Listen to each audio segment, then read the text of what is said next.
A cigar? A finely wrapped cigar that's been darkened. A cigar that's like been a darkened leaf. It's a Maduro. Oh. I didn't know there was a cigar called the Maduro. Yeah, no, there's a lot to talk about. Yo, what's up? Welcome, Ken, to the Mick and Pat show in January 2026. We're here after the holidays, and we are gonna just do some flyover, high level, acknowledgement and responses to kind of what's been going on, because it's been a spicy January. Though it kind of makes sense. Like, happy January 6th, everybody. Exactly. Yeah, it was like 4 years ago now. Mhm. No, 6 years ago now. That's crazy how time flies. Yeah, 6. Oh my gosh. January Yeah. Wow. Yeah. But something, happened today. There was a woman who was shot and killed by an ICE agent in Minnesota. And there's a lot of takes on what happened and a lot of camera angles. And there's a lot of opinions. A lot of opinions from people who have never been in the shoes of that woman or that ICE agent. A lot of people who have never even remotely been close to scenarios as stressful as that. I think there's a lot of Monday morning quarterbacking that could be done. And ultimately, bad decisions were made. And unfortunately, someone's dead now. Mhm. I would not be surprised if that ICE agent ends up quitting, especially now with his face getting out there and people doxing him and saying they should be, retribution killings for her death. And also, like, that woman now, her partner and her daughter. Oh, I guess I don't know if it's her daughter. I know she has a kid. They said she was a mom. But now, like, that family's got to deal without her. It's very sad. And I certainly don't rejoice in anyone's death or, anyone's suffering like that. That family's going to have an awful, awful time. And, my prayers go out to them. And my prayers also go out to the family of that ICE agent, because they're about to go through a living hell of getting doxxed and people telling them they're going to kill them and stuff like that. So it's a pretty sad situation all around. If you think you know what should have been done and what should not have been done, maybe become an ICE agent so it doesn't happen again. I don't know what to tell all the people who are, keyboard warriors. But I'll say, as someone who's been in some pretty, like, fast-paced decision scenarios where, a car driving towards me or, having to draw a gun on someone, like, I will say that it is incredibly difficult to not have tunnel vision in those scenarios, and you are going to make mistakes. The hope is that you've been trained well enough that the mistakes are minimal, and at the end of the day, you make the right call and the right decision. I think that's really all I got to say about, like, the actual incident itself. I don't know about you, Pat, if there's anything you want to add to it. I think it was avoidable from all sides. Yeah, all parties, for sure. Yeah. And so as a poor training, poor de-escalation for some of the officers, ICE agents. And I will say, we haven't seen the video leading up to that encounter, so we don't really know what was going on, before it happened. Really, everything starts like basically 10 to 15 seconds before, she is shot. And so, but it's really one of the things. It's a matter of big time matter of perspective from one person's perspective. They were about to be ran over by a car, and they pulled their gun and fired. Right, from another perspective, it's this person was just trying to leave and got shot for it. Yeah. And the I think as like, and I wonder, I don't know if any of these body cam footage will ever come out. Are they wearing body cams? I don't think a lot of federal agencies mandate body cams. I don't know if they have the cams on, which in this case, could save this guy's butt or not, depending on, which I don't think he has a camera on as far as like what happened or not, but or it could prove, you know, that he also was, you know, I guess here's what I'll say. I think that he was within his rights as a law enforcement officer to do what he did, whether you agree with that or not. But I don't think he necessarily had to do what he did. And in her situation, I think that, you know, I don't know her intention or what was going on as far as if was her intention to hurt him, was her intention to stir the pot there, or was her intention just to leave the situation and she's panicked, doesn't know what's going on, you know, did she see a guy in front of her or not? I don't know, you know, and when she started pulling off, I think that there's, ultimately, did she comply with the officers? No. And so like the few, if a few things had just gone a little differently, would have been a totally different situation. If she'd complied, did what they said, she'd be alive. If he hadn't stood in front of a fucking car. If he had done it, if he had operated in training correctly, which is to, you know, not stand in front of it, because what they're doing is they're calling it a deadly weapon. That one person labeled it like a terrorist attack with a deadly weapon, which is the vehicle being well, and that's, to be fair, that is also the Supreme Court's ruling, right? But like, that's what I'm saying. Is so in this case, so I'm saying yes, okay. If you're calling it a deadly weapon, you stood in front of it, right? So it's like not ideal. It's the same thing as if, you know, so it's like if someone's pointing a gun and would you walk in front of it if you think that person's going to shoot? It's like no. So if you want to define it as a deadly weapon, that's okay, you can, but then you should be maneuvering. You should not be, you know, yeah. And so, and it's just one of those things where everything happened in a matter of seconds. Yeah, and I think like all the different camera angles, like we were just watching them and going over them, but like it's definitely, I think there's an argument to be made that she may not have seen him while he was coming from around the back of the vehicle to try to like, you know, get around to the front of it, and she may have been like distracted by the other agents before pulling forward, which is then like, you know, when she was shot. All that said, Pat, you're a bootlicker for defending him or the agency at all in any way. Just kidding. But no, like, but that is the argument of anyone, right? Is like, this is kind of the same thing where like, you know, anytime you try to use experience of like having actually been there, done that, it's just seen as like, oh, you're just a bootlicker. Like, and it's like, you know what?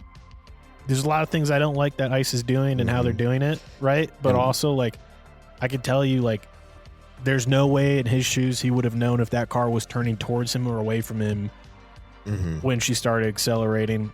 And he made the decision to draw his gun and shoot her, which unfortunately is legally justified in this scenario due to, like, the context of it, which means he's not going to face, you know, legal criminal punishment, and the only consequences maybe he gets like he faces civil you know, indictment or something like that, or the consequences of like mob justice, right? Which it's one of those things where should it have happened at all? No. Is it wrong that it happened? I think there's a lot of things that are wrong that happened. Like that happen all the time, that like I can look at it and be like, legally, no one did anything wrong. Or like legally they didn't do anything wrong. That officer did, that agent. But should it have happened at all? No. Shouldn't have. He should have been smart. He should have done his training. He should have not stood in front of a fucking car. He should have not walked around from behind the car, because if he had been back there when she reversed, he'd have gone down on the pavement. And then he walked to be in front of the car. Not a good idea. No, I don't know if ICE is training their agents. Smoke break. Smoke break. Hey, Ken, it's Mick, and I've got something important to talk about. We all hope we never find ourselves in a self-defense situation, but life's unpredictable. Enter the National Self-Protection Plan from Attorneys on Retainer, an actual credible law firm you can put on retainer for your self-defense needs. For just $35 a month, you get national coverage in all 50 states for criminal and civil legal representation in self-defense situations, complete with a 24/7, 365 toll-free emergency line. That's real legal support when you need it most. What's in the package? Bail bonds, scene cleanup, firearm replacement, even mental health counseling. Plus, 0 fees for a laundry list of defense-related costs like expert witnesses.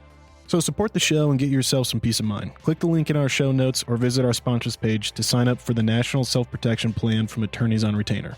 Hey folks, Pat here. If you're like Mick and I, you're a fan of classic tales like Lonesome Dove, Blood Meridian, The Three-Body Problem, and Steinbeck's East of Eden. With Audible, you can dive into these epic stories anytime, anywhere.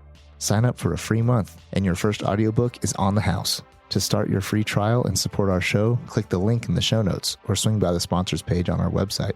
Want an awesome website for your podcast? Check out Podpage. We use it for the Mick and Pat show, and it's a game changer. Set it up in minutes, no coding needed.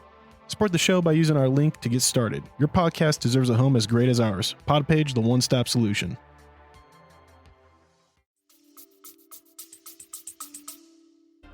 To try to stand in front of vehicles to stop them.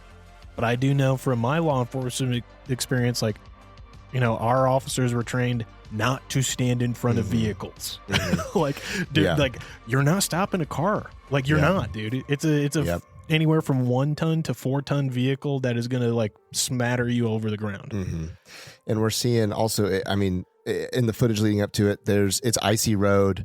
Cars are kind of packed up. Some people are trying to get around. She's letting people through, and then she's pulling forward, you know, and then she's blocked in by ice vehicles. And it's like, did she even know what was going on at all? I don't know. Hard to say. And that's why, you know, why were they there? Were they there harassing ICE agents? Whatever. I don't know.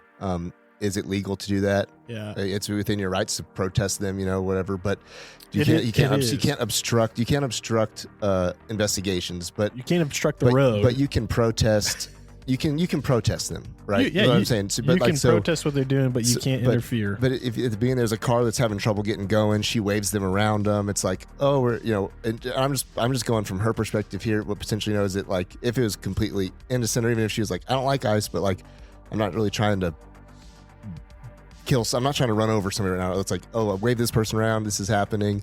It's chaotic. If you hear there's people blowing whistles. It's like there's a lot of commotion. There's just chaos going on. There's people yelling, "Get the fuck out of the car!" There's like all this stuff going on, and it's like, oh, I'm just getting out of here. Yeah, what happened? I don't know. Did the guy have time to get around the vehicle in time? Yes, because he did, and you know. But that being said, you know, it's like. And if your training it's harder if the training that did lock in for him was when someone comes at you with a vehicle, you draw and shoot. And so as he's drawing and shooting and moving around, he's drawing, moving to the side and shooting. That all got executed in, it was like 1.4 seconds. Not even a second. Yeah. The moment from pull holster, side step, 3 shots. It was less than a second. It was fast. It's just shitty. And just like you know, and there's a bigger conversation of should they even be in that neighborhood in the first place? I don't know, whatever. But taking this, whatever happened, it's just like... it is unfortunate. Yeah. And it's one of those things, too, like, you do wonder, like, what was the instigating event? Because her partner was out of the vehicle talking to that agent. And I guess I'm still assuming that's who this person's been called, and that's who it seems this person is, you know. Yeah. She was out of the vehicle talking to him, phone in his face. His phone was in her face, or something was in his hand, you know. We don't know what was going on before that. And you know, did this guy's ego get attacked a few too many times, and did he, you know, where did he also lose his own emotional control in this game? You know, because we were talking about before too, something that's important for I think people to think about is, and something important for us to change in probably our federal government system, policing, is that most federal policing agencies, their guys don't do anything ever. They never have to deal with like truly de-escalating someone. Like the people who get the most actual experience of training for de-escalating at a federal level are definitely probably going to be Marshal Service and FBI, because FBI is dealing with like actual hostage rescue team stuff. And even then, on a daily basis, how often is an FBI agent going to somebody who's at a domestic violence case, having to talk them down, de-escalate, get everybody out alive, make the right decision with their own firearm, their own safety, the safety of those around them. So these guys, these ICE agents, we don't know the levels of training or what they do or how often they do it. They've been getting a lot of experience lately, but I have not seen good examples of like healthy de-escalation practices. And I'm not a hardcore de-escalation fan. I don't think that everybody needs a social worker in a vest with them. Whatever. Now I do think that most situations can be de-escalated. And so it's like they definitely, like, those agents in the video, like, they got out of that car hot, not looking to de-escalate. They got out looking to control the situation, which is like, that's again like something that like I know we went over and over again in our training, and then like experientially, like I know like doesn't work. Like, especially like I tell you what, every time I came out hot, storming into a pod full of inmates solo, dude, I did not get the response I wanted. Right. But like when I came in with control and identified like a single individual and was not like, trying to instigate or accelerate the situation, right? But was like trying to de-escalate it and get them to be like one-on-one with me, way better responses, like not just from the individual, but like from the environment, right? And so like the way they got out of that car came off really to me like they didn't understand what was going on, and they were just like fed up. And they were and did they think that was this their target? What's going on? This car stopped, like, and maybe some of the stuff will come out, but I think, and I'm wondering like, what would I do? And I'd say like, I think I'd probably comply, but in a situation where I'll just say let's just say it's a semi-chaotic situation, and this is since I don't know what happened before. If a car comes up to you, stops, two guys get out. If it happens this fast, car comes up to you, stops, two guys get out, yell, "Get out of the fucking car! Get out of the fucking car!" I might punch the pedal, like just like some panic. Like you see two guys and like I don't know what I think that because I've thought through these things, I would put my hands up and go, just put my hands up, foot off the wheel. Can I turn off my car? But if I never thought through these situations or never been in this, what would my just instinct be? It might be get out of here, Yeah. And I mean, also like you said, like even if you had no experience in it, that still might be your reaction. I mean, I certainly remember the first time I got pulled over, my first reaction was, do I speed up? Do I right? Yeah. Can I get away from this? Should I? Yeah. And like in the fear there at the back of your brain. Anyways, all that said, one thing that I did see, that I thought, was interesting is 6 years later, the left is kind of getting their January 6th today. This is like a public protesting, and someone who is perceived to be innocent on the left is unjustly shot by law enforcement. And 6 years ago, there was the Capitol protests and then riot, and Ashley Babbitt was there, and she was technically breaking the law. She was trespassing, and she was also trying to get into a session of Congress, and she was shot by law enforcement that was deemed justified and excused. And like I can look at both of those and be like, yeah, like in both cases, the law enforcement officer was justified. They shouldn't have shot though. Like, yeah, legally they're justified, but ethically they probably shouldn't have done it.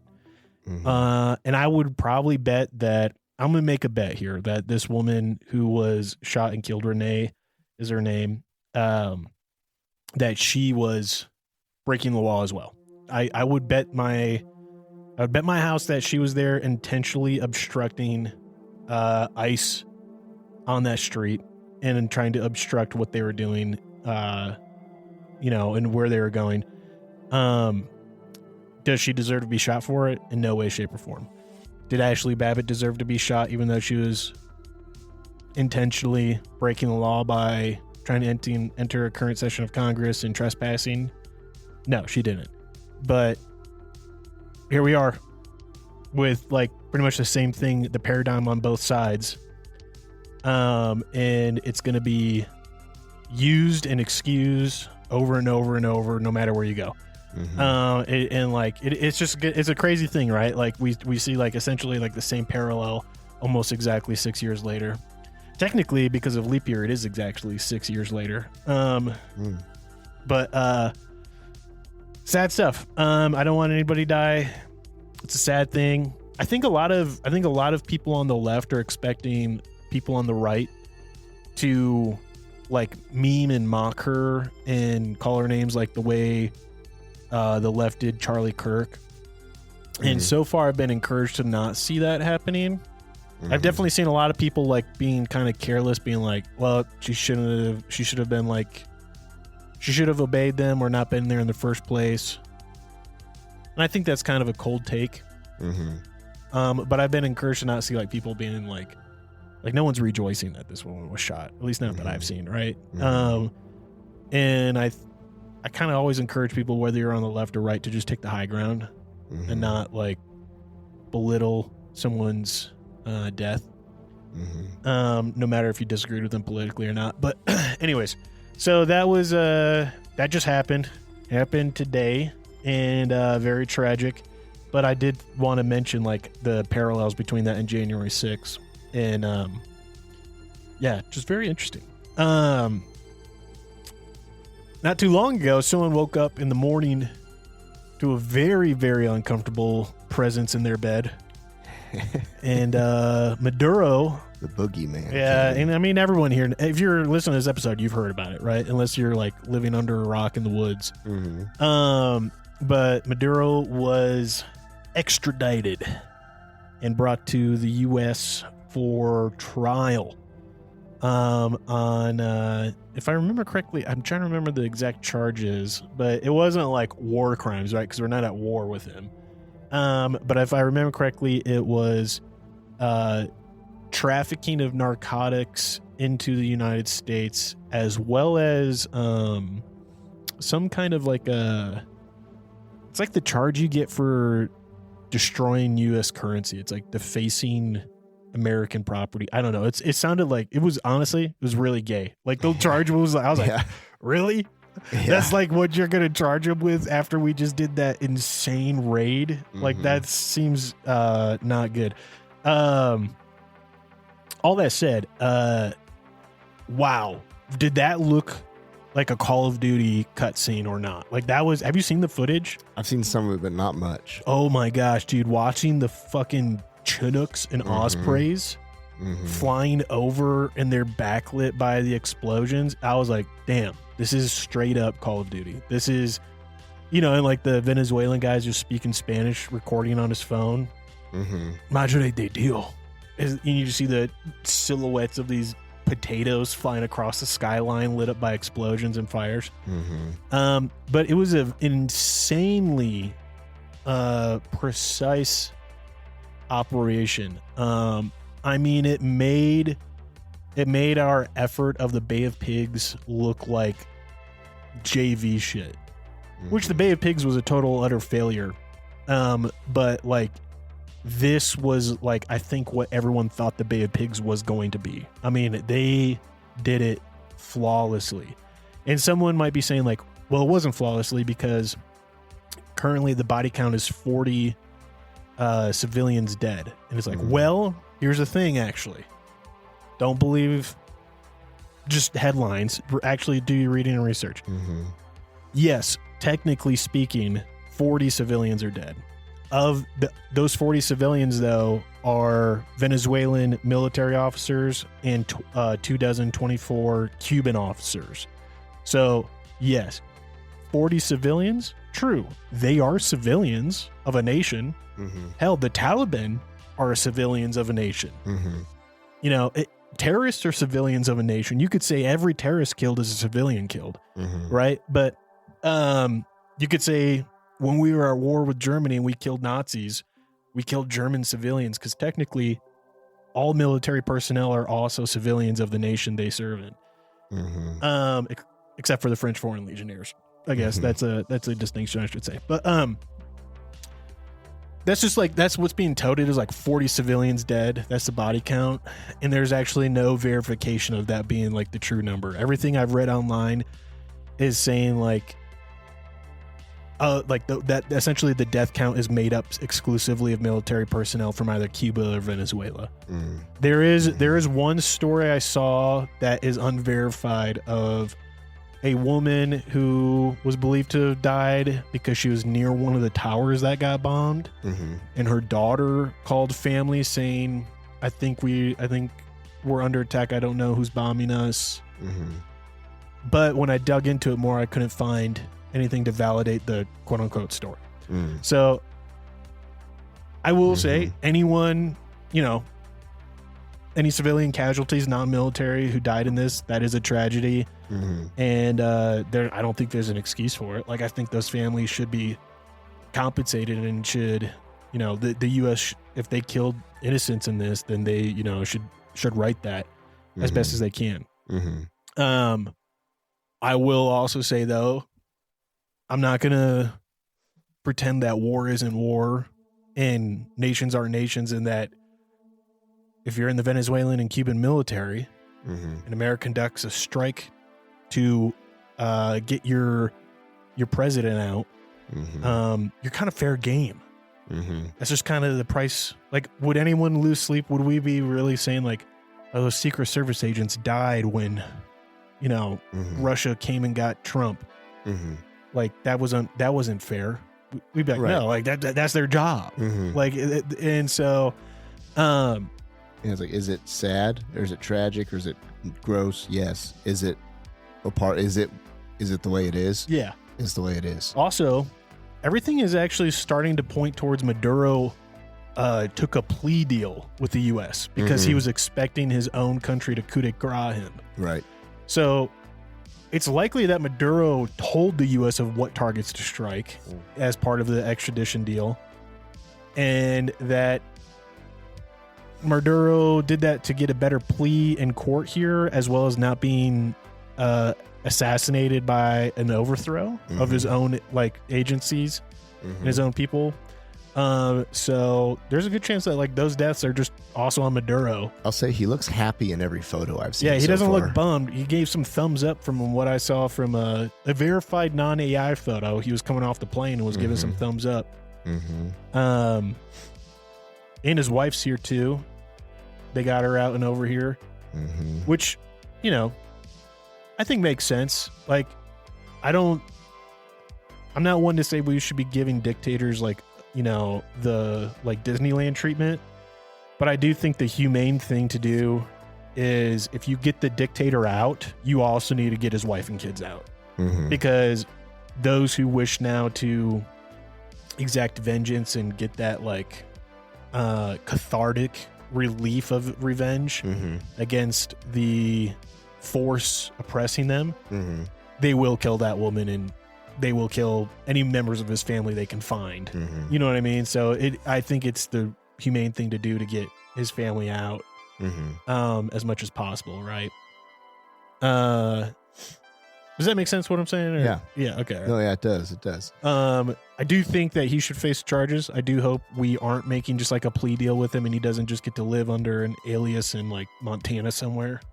Watch him just be living in Upper Peninsula, Michigan after some plastic surgery and witness protection. Just getting to hunt ducks every day and hang out. Yeah. I honestly the more I read about it, the more I'm like, damn, that's exactly what this fucker did. This dude it took a deal. And he's gonna get marched through the media, and he's gonna have court, and then we're gonna be like, he's going to jail, and then they're gonna be like, all right, you're witness protection. I don't know. What are your thoughts of the whole thing? Yeah, because someone was asking me about this. They were like, do you think this was a good thing, a bad move, a good move, whatever? And I was just like, I will say, just so you know, I am in support of it. And I am in support of it from multiple reasons. I am not in support of like a prolonged conflict with Venezuela. But I am in support of like the operation that was done for multiple reasons. I'll go into those later, but I just want you to know. Yeah, no, for sure. Where I Because stand. I think that, well, I'll say this too. Like, do I think that there's ulterior motives to this? Do I think it, like, am I,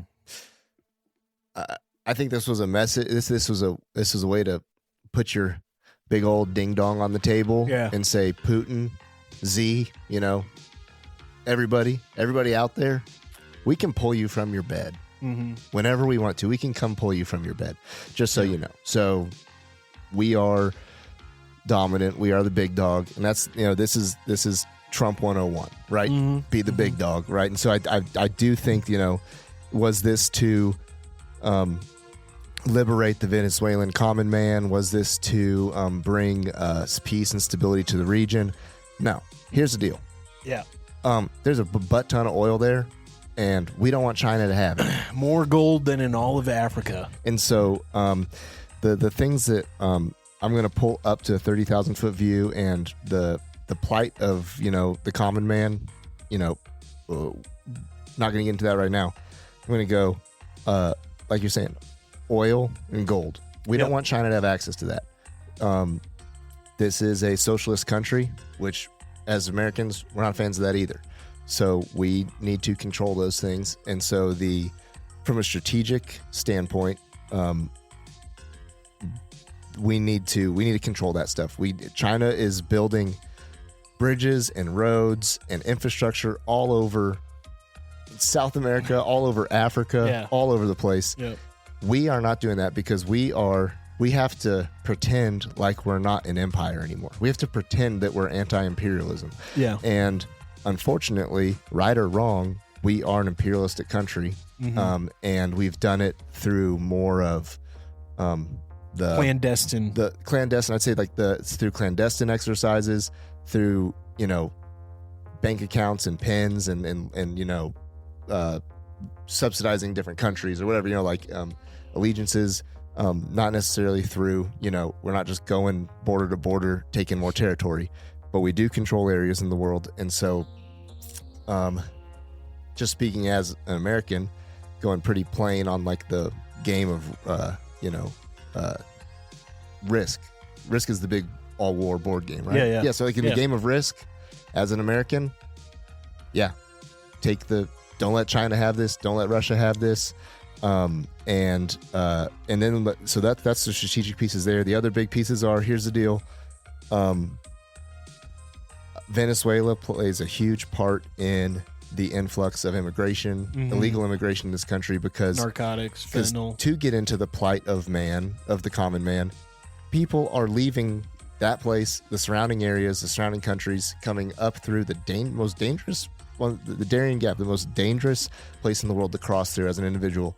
People are in such dire straits, they will risk going through the jungle to come to where we are. Yeah. And they'll not only risk their life there, they'll also enter here. They know they're doing it illegally. They know the risks. They're taking the risks. And I can't say that I wouldn't do that if I was one of them. Oh yeah, for sure. I would do it. Right. And so here's the thing. The duality of man, and like, I don't say that as a joke. You can be against illegal immigration while also admitting you would do the same thing in their shoes. Right. And so, and so with the immigration piece and the influx and the unstable area that has been, the fact that, you know, he has, they call themselves a democracy, but he has denied election results and not let other people into power. He is a dictator. I know someone who like left Venezuela as a kid who's actually, they are in support of this. They think it's a good thing. Same. And my friend, her and her mom were able to flee. And I remember her stories and her mom's stories about what it was like. And I know I know she's not like super pro like any further action, but like it was kind of like they didn't care who got rid of Maduro. Yeah, someone get him out. Anyone do it. And so those people aren't blind to what this is either. They know that it's not for them. They know that it's it's a big global political power play maneuver. Yep. But they're hoping to benefit from it, and they're hoping to see good things come from it.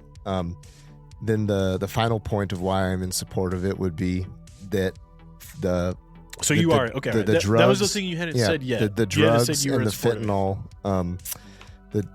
the fentanyl and drugs that come into this country from them. They support cartels. They support the system. They are a major hub for this stuff. And they also, and some people would say, no, you're wrong. It's more cocaine. Yes, also it is cocaine. Also, everything's getting laced with fentanyl right now. So they are a cartel power player and a backer of cartels in Mexico. They are aligned with Hamas, Hezbollah, cartels, China, these places that are not our friends. And so I do think that in the short term and then going into the long term, we have to be careful. People talked about being worried about getting drug into another situation like Afghanistan, Iraq, where it's a 20-year world police issue, trying to change stuff, not being able to get out of there in time. And people keep pointing to that, but they aren't. They keep failing to mention. They keep saying, because the last time we went in there, it was this long. Yes, guess what? No one's talking about the Gulf War. What was that? Yeah. That was, we got in there, huge show of force, knocked them back. Grenada. Things like Grenada as well. Like, we take an airfield, we take over Panama, these things. Like, you take over, and it's a fast violence of action. And in the short term, is there civil unrest? Is there upheaval? Yes, there's machine gun fire all over Caracas. Well, yeah, because the place is riddled with gangsters and people who are vying for power now. They're going to take advantage. Anytime there's a power vacuum, something's going to rise up to fill it. Yep. And now these people are going to have to get their shit together and govern themselves well, clean out the trash, and they have an opportunity with this ousted dictator to position themselves well. Now, where America can mess up, just like we did in Iraq, when initial invasion of Iraq was super successful. We thought the war was over in like 2003. Well, it was. A lot of people don't know that it was done in under 3 days. Yeah, it was a very successful invasion. But then where we failed, and hopefully we learned our lessons from it, is that we disbanded the Ba'ath Party and we demilitarized them, and we basically left all these people without jobs, and their only job is to be a soldier. So what do? They're going to go fight for the other side. So you have to be careful with how you install the next person in power, and be careful with how there is still a government and a country that has to be run. And so hopefully we learned lessons from Iraq, and we don't need to turn them into America. They can do their own thing, but and so our involvement there has to be very meticulous now, not heavy-handed, but firm enough to shape them into what we want and need. And like I said, in the short term, there is going to be some unrest, some upheaval, and hopefully it works itself out, and we don't have to involve ourselves overly, and we do it in a way that is successful. These things are never clean; they're always messy. Yeah. So, but hopefully, the ultimate outcome can be eventually a success. Because I saw a reporter who was like, it was like day 3 or 4 after it had happened, and they're like, I think it was this morning or whatever, and they're like, basically, they were saying, this is all gone, basically everything's in shambles, the government's falling apart, this is not the outcome they thought it was going to be. People are waking up this morning in fear and terror, and it's like, you haven't even let the dust settle on this thing yet. You haven't even cleaned up like the buildings yet. Like, this is, so just, you got to take a beat, take a second, and we're going to see where it shakes out to. Hopefully it's not a long-term conflict. I don't think there's any reason to go to war with Venezuela. No. Well, there's no reason to go to war with them. And you could say that this is a foolish thing to say because tech-wise, Afghanistan was in the same situation. But, like, their military, their technology, they don't have it, man. We will just Anduril drone them, whatever. We got all the stuff. They know that they're screwed if they mess with us. And now, if we try to go in there and govern them, then yes, we will face an insurgency. So it has to be done from afar now and through diplomacy, similar to the strike we did in Iran on the nuclear site, which I haven't followed up on that lately, and people are kind of like, yeah, that wasn't as big a success as we thought it was. Like the nukes all got moved out. Right. Yeah. But at the same time, you get in there, you strike, you pull back, and now you use, and all politics and war are the same thing. Politics is war without bloodshed, and war is politics with bloodshed. It's all the same thing. It's just on different levels of escalation. So now it needs to be done through diplomacy. And yes, like unlocking oil and things for people, like if we can improve their situation there of the common people, it is going to become successful. If people all of a sudden have bread in their basket, that's all that most people want. Yeah. And so if you can be done well, I think that it can be a good thing for the common people. As an American who doesn't want China on our doorstep or having access to all that wealth, I'm okay with it. Yeah, I mean, I agree with everything you said. I hold that where I am at today in where I live in the U.S. and Venezuela is essentially equivalent to like Cuba in the 70s, 60s, 70s, in that it was like, any antagonistic force that holds a foothold there, it can launch a aerial invasion or strike within 30 minutes onto the U.S. So, of course, I don't want Venezuela to be buddy-buddy with those who wish harm to the U.S. However, I can also view this just from the context of like ethically, morality, whatever, right? And say, is it wrong that this happens? Yeah, it's wrong. This shouldn't have to happen. It's wrong and it sucks. Like, I don't think it's a good thing. I think it benefits me. And I will say, like, as an American, I would rather this occur than China or Russia get a foothold there and set up a base of operations and a control of the resources there. Especially because I don't know how many people are following this, but like BRICS is a new alliance of nations developing their own currency system, similar to like the euro, for the European Union, where it's Brazil, Russia. Is it India and China? It's Brazil, China, Egypt, Ethiopia, India, Indonesia, Iran, Russia, South Africa, and the United Arab Emirates. Kind of surprised at the South Africa I thought one. the I stood for something. I thought the original four was like Brazil, Russia, India, China. Yeah. But the whole thing is that they're trying to build a currency backed by gold rather than fiat. And so they over the last decade have acquired a ton of the world's gold. And the only place with more gold than what they have currently is Venezuela. And Venezuela's got it in the ground and in the sea floor, owned in like the, by Venezuelan waters, as well as oil. And so I don't want them getting a hold of that resource because it will destabilize the U.S. more so. And so I am pro us having a somewhat control over who has access to that. I don't think the U.S. should go in there and take that oil, take that gold. I get we've already seized several of the tankers trying to escape and flee to Russia. We've already done it. We've got them. We have already taken control, apparently, of some of the oil fields on the ground in refineries.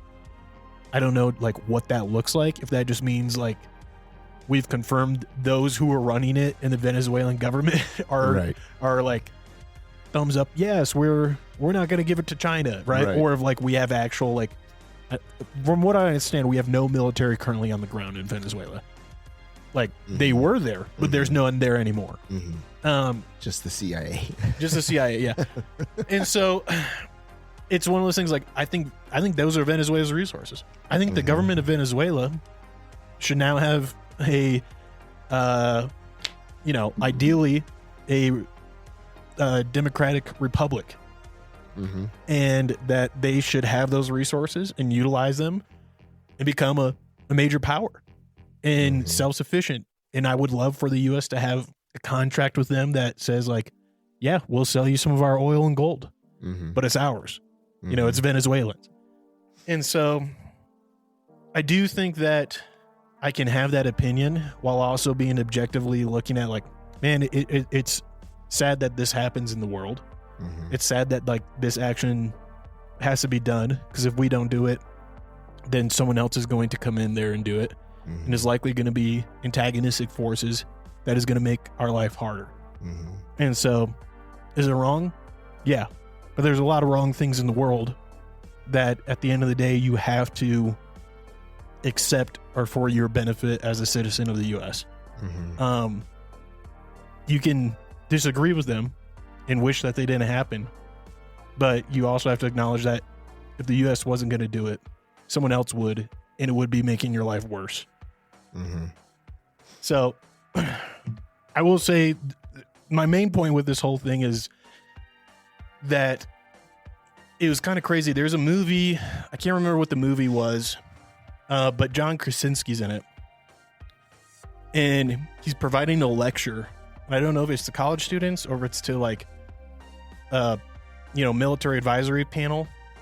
It's probably Jack Ryan. Maybe. Oh yeah, I think it was Jack Ryan. He's a professor, and he's probably speaking to agents or he's a teacher. He's a professor and a CIA agent. So But he outlines Venezuelans' importance and, like, a 1 minute scene from the show or movie, and it's exactly like what we're talking about today. And it was back in 2019 of, like, essentially this nation has all this oil, has all this gold, and if this nation is in bed with our enemies, it is incredibly dangerous to the U.S. To the level it was if Cuba, was in bed with Russia and Russian missile silos or Russian air bases were on the ground in Cuba. And if Cuba had this type of resource as well, it'd be like, yeah. So all that said, I do think it's good that Maduro's out of there.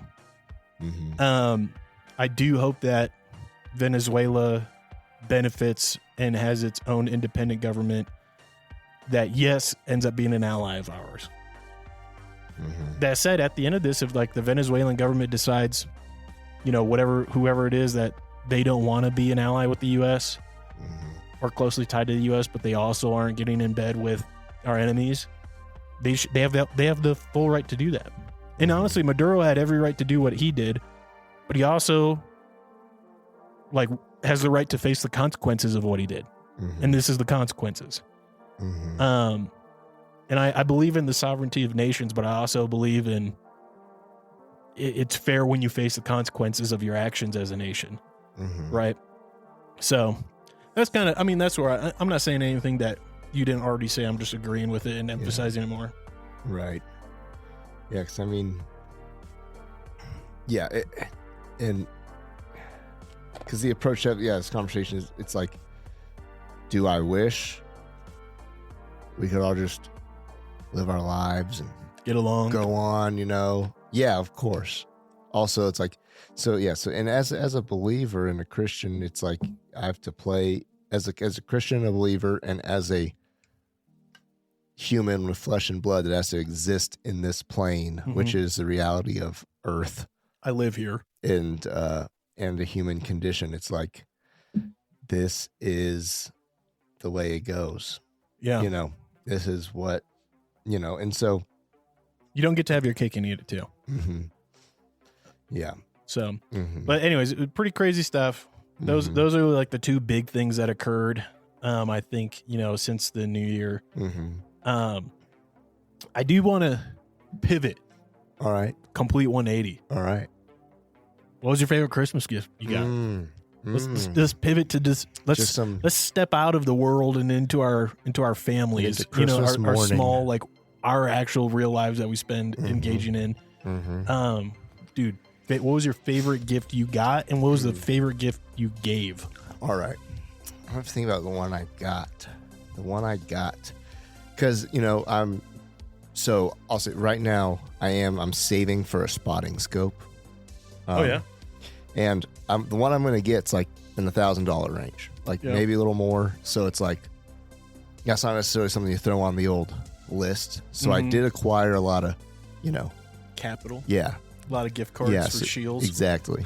So I think a lot of capital for shields and a potential pro deal as well. So we'll see what we can do with that. So I'm almost there with the pro deal and the stuff I got. I'm like right on the edge because on my last hunting trip this time around, I was able to take a friend's spotting scope, and it was game changer. I was about to say, I hate to use the word, but 60x, bro. It was a game crazy. changer, and it's like 90% of the animals we spotted was because we had that, and then also identifying and like really looking at it. It was a huge thing to have with us. So.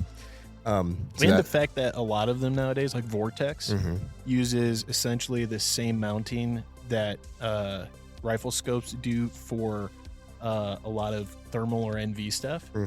It just goes on the back of your spotting scope. So there's a lot of spotting scope attachments that you can use for just like clicking on thermal there. And you can also throw your phone on, like they have phone attachments. So you're not straining your eyes. You can just look at this phone and see whatever. So that's kind of on the big, ticket list. But that's not what you got. I know. It's not what I got though. And so I'm trying, it's like I'm an ungrateful sack of crap because I'm trying to remember what the heck I what's your favorite? got. What's your favorite gift you gave? But the favorite gift I gave was, I'm gonna pick two things. Okay. But I got my son, my older son. I got him some duck calls. Nice. And it's like we're still at this. He's 5 years old. We're at this like phase where like Christmas is just awesome right now. Yeah. Like I think he's gonna figure out the Santa thing in the next year to year and a half. Like he's not gonna be one of those kids who's 13 and still like just doesn't know. He's already kind of like wait a sec, I don't know about why Santa's wrapping paper the same as mommy and daddy's. Like grandma and grandpa don't have a chimney, it's like whatever. So like trying to figure out those things, and so he's but he just like stood out. I was kind of like, man, like he's only 5, like he should just have like a Tonka truck and be playing with that. But I wanted to get him something that he could that was like also useful and something he could work on. And he just went outside with that thing and just was blasting on it for hours. And it was so odd. He just wanted to play his duck call so bad. He was so excited that Santa got him a duck call.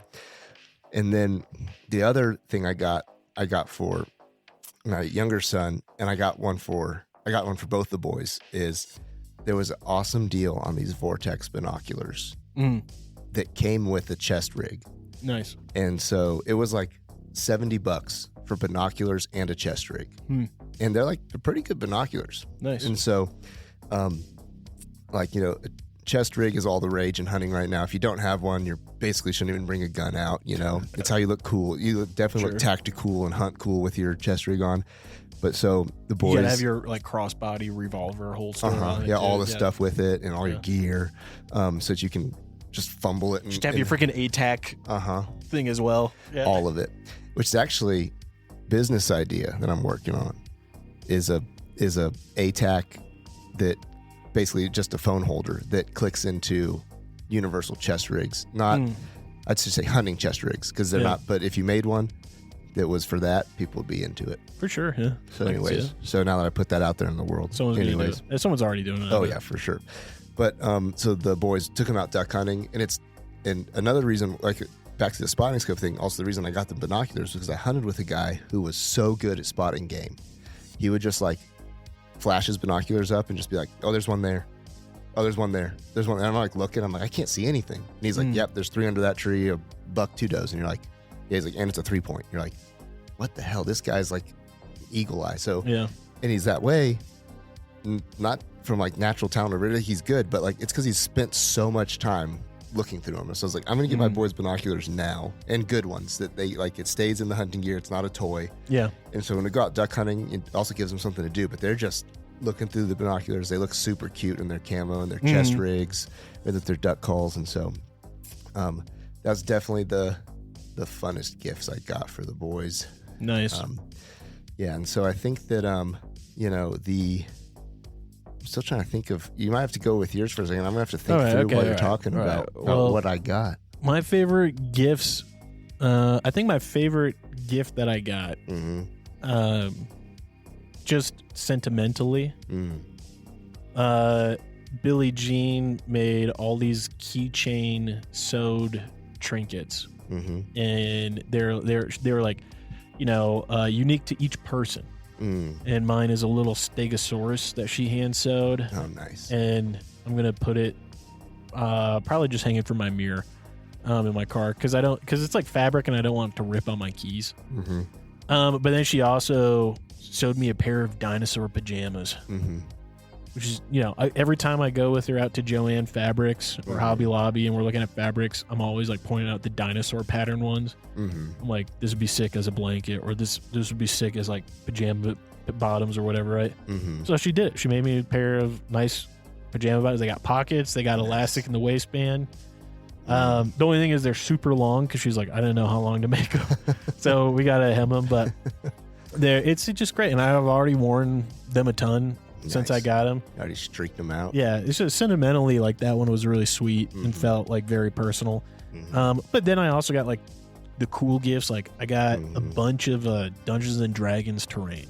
And the pain in the ass about like terrain for your tabletop, whether it's like Warhammer or Dungeons and Dragons or whatever, is that a lot of times it comes like just like not painted. And also not assembled. So you usually have to glue it together and then you have to paint it, and it's just a lot. And if you're not into the painting, it's not fun. Well, I love to paint. Oh yeah. And I mean, I feel like that I paint minis. Billie Jean and I paint minis all the time. But dude, painting terrain, it's just a lot of paint, and it takes a lot longer before it looks good. Like before it looks like not like 3D printed stuff like right off the printer, and kind of just doesn't blend on the table. There's this stuff called battle terrain. It's from these guys in the UK, and it's printed cardboard, and it's like perforated in these like single cards, and it's also all printed in color already with nice. This, I don't know. It's like a not a vinyl sticker, but it's like a very smooth, glossy finish.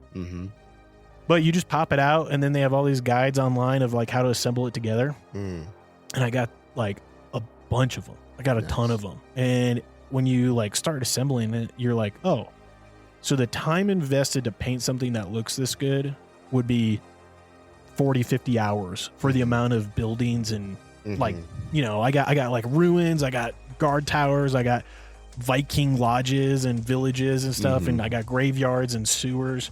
All these awesome things and set pieces, and not only that, but like the time to like print it and assemble it would be another like 20 hours. And now I just get to like pop it out, follow the guide on how to put it together. Once it's together, it just sticks like it all slots together really well, and it's pretty thick cardstock, right? So it's not like flimsy. And I just leave it assembled and put it in a box, and I could just pull it out and throw it down on the table, and it looks really good. So that was really cool because I'm like stoked because that also is like something that I get to use for like my friends and stuff when we're playing D&D to make it like more cinematic and kind of engaging like that. But yeah, it was a great Christmas. I think my favorite gift that I gave though was I did my father-in-law, my brother-in-law, and my grandfather. I got them all from my pro deals with Expert Voice. If you're not on Expert Voice, you should, because they let anybody sign up. You just have to have a career. Like literally, like they have something for like every career field. Nice. And you just enter what you do, and they hook you up. But I got a bunch of super discounted cool apparel. Oh, nice. And so I got them all nice stuff that they really like. I guess I mean honestly, my favorite one is definitely like Billie Jean and I went to Zion and Bryce Canyon for our anniversary this year. And we got the parks pass for a year. And I was like, I really want to use that and go to like parks that we haven't been to before. And so I looked and I booked our stay in June out in Yellowstone. We're staying in the park because they have lodges that you stay at, like that are ran by the Park Service. And so we'll be staying in the park for a few nights. And it was expensive. It's like you either stay outside of Yellowstone and it's 30 minutes outside of it, and it's not as expensive, but it's close, and you're staying in like Wyoming, Montana, or you stay in the park and it was $1,500 for like 4 nights. Yeah, and they sell out so fast that all that was left. This is why it was expensive, was because all that was left was like the king suite looking over the lake. Oh, hey. And I was like, yeah, this will be sick. Yeah. And it's for her birthday, but it was also Christmas. And so I was like, how do I wrap this up as a gift? And so I just had my father-in-law 3D print the Yellowstone emblem brand. Oh, yeah. And I just hung it up on the tree. And it was like this, ugly ornament that was like, didn't match with like, and her and her sister decorated the tree. So come Christmas morning, she's like, what is this ornament? And then I was like, oh, what is that? And she's like, she got it. And I was like, that's your Christmas gift. We're going to Yellowstone for your birthday. And she was very excited. And so we're doing that, and it'll be pretty fun, and we'll get to use our parks pass. But I know she felt like special because we love doing experiences, and I think both of us are more experiential instead of material, right? Like we'd rather our gifts be experiences or things like that rather than material stuff. So that was pretty sweet. I think those are my favorite ones. Those are good ones. Did you think of yours? I did. All right. So this past summer I was reading Les Mis. Yeah. And I was at the part where, and if you've seen the movies or whatever, you get it, but I just gotten past the part where we've got the priest has brought in Valjean, main character, and Valjean's a criminal. He's on the run. Stole silverware. Well, yeah, he's this is before he steals the silverware. Oh, okay, because he went to jail for stealing bread. And then he stayed in longer because he tried to escape. But he's staying with the priest, and the priest offers up his home and gives him his home and a place to stay. And Valjean betrays his trust that night and steals the silver. He still steals these silver candlesticks. That's what it is, yeah. And he takes the candlesticks and he's caught and brought back to the priest. And the priest says, oh no, I gave him those candlesticks. That's right, yeah. And he ransoms his life back, and he buys him. In a way, he's in a way he's ransomed his soul to God and to life of service. And Valjean goes on through his life, and he takes care of many people throughout the rest of the book. He takes care of entire towns through his business. As he stands up, he becomes the mayor. Once he ends up back on the run again, he takes care of a little girl. And throughout the whole book, he has these candlesticks, though. And there's times when he has to leave everything behind and restart and rebuild. But he has the candlesticks, and he has these reminders. And so I'm reading this part of this stuff's happened with Valjean, and he's like taking care of these people. And a fella came to church and was in need. And I felt like, man, this guy needs a leg up. He needs some help. And so I was inspired. I don't know if I'm the priest. No, I'm not the priest. I'm Valjean. And like, because in the way I want to be like, oh, I'm taking care of this guy. It's like, no, I'm the guy who's been ransomed. I'm the guy he's not, I am the criminal. I am the one who's been given a chance and given the opportunity to take care of somebody. And so I've been taking care of this person now for 4 or 5 months, 6 months now, giving them a place to stay, giving them jobs, giving them opportunity in life. And sometimes it feels like it's been taken advantage of, or like it's like not going anywhere. It's not a good thing. I want out of this, like, this contract that I have between me and God. And like, why is this? I don't want this anymore. I'd rather put those riches in my own pocket. Yeah. I'd rather have less of the headache. I'd rather not have to think about this, of all the other things I have to think about in my life. And I was telling the night Christmas Eve, I was talking to my father-in-law about this, and just I felt compelled to do this for this person, and how it has been hard and these things. And I'm telling him all about all these things, and there was already a gift wrapped under the tree before I was telling him these things and telling him about the Les Mis piece of this and how I was feeling. And Christmas morning, I unwrap my present from them, and they are my father-in-law's moving, so they're kind of downsizing, getting rid of stuff.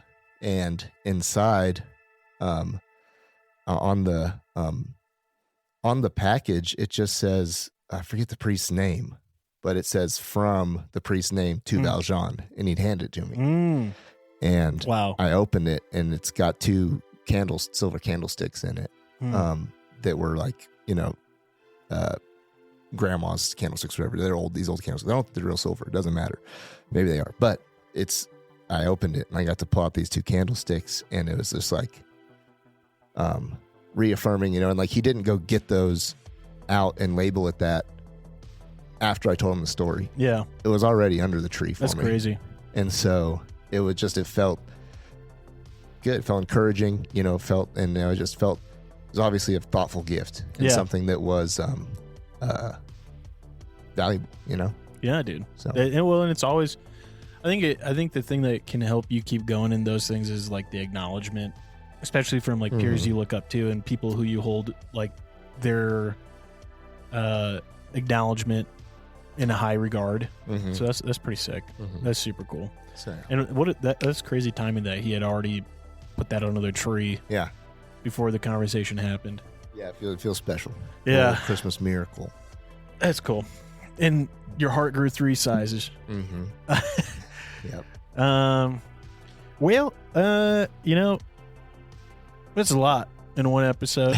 Yeah. There's a lot in the world. I hope people got through here to the end where, we're talking about our favorite gifts and, talking on a little bit more optimistic, hopeful note. But I hope you're reflecting over your times in the holidays and, you have something that you're thankful for receiving and thankful for giving. But yeah, we're thankful for you and our listeners out there, the dozen. The dirty dozen. We've never recovered from our 2024 punishment of talking about politics and being brutally banned by the algo on YouTube and other podcast platforms. I was looking at our listeners, and I do think we have more regular listeners now than we've ever had. But the and I say regular by like consistent, like month to month or whatever. But like we've never reached the peak audience that we had before we got our butt slapped, before we got spanked.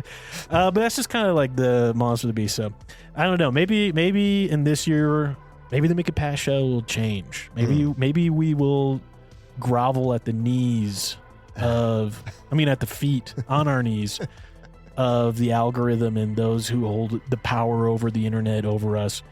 Maybe we'll just pivot content. I don't know. But I have a lot of ideas, and Pat, you mentioned you have ideas too of content and stuff to work on and produce, and